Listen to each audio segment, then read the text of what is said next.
Visa-free na ang mga negosyante at turistang Chino o Chinese nationals na pupunta sa Pilipinas. Ngunit ayon sa DFA, sa NAIA at Mactan Cebu International Airport lamang ito epektibo.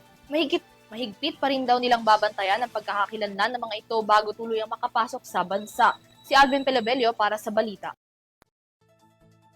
Mas pinalawig pa ng gobyerno ng Pilipinas ang visa-free entry sa mga Chinese nationals sa bansa. Base sa anunsyo ng Department of Foreign Affairs o DFA, batay raw sa direktiba ni Pangulong Ferdinand Marcos Jr., asistihan ang kalakalan, pamumuhunan at turismo kabilang na ang people-to-people exchange sa pagitan ng Pilipinas at ng China. Kabilang sa maaaring makinabang sa visa-free entry sa Pilipinas ang mga Chinese nationals na nasa larangan ng turismo o may pakay sa negosyo pero sa loob lamang ng 14 days. Hindi rin maaaring i-convert sa anumang visa category sa Pilipinas. Sa dalawang airport lang din sa bansa maaaring gamitin ang visa-free entry, partikular na sa Ninoy Aquino International Airport at sa Mactan Cebu International Airport sa Cebu.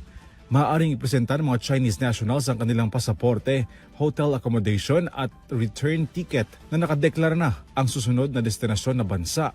Tiniyak naman ng DFA ang seguridad at public order habang inaayos ang pagpapapasok ng mga lehitimong travelers sa pamamagitan ng pagsusuri ng kanilang derogatory records. Bago ang anunsyong ito, pinayagan na ng Pilipinas ang mainland Chinese nationals na makapasok sa bansa para sa inisyal na pagstay na hindi lalagpas sa 7 araw.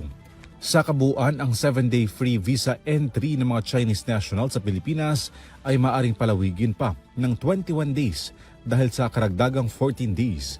Para sa EuroTV News, Alvin Pelobelio sumasaludo sa bawat Pilipino.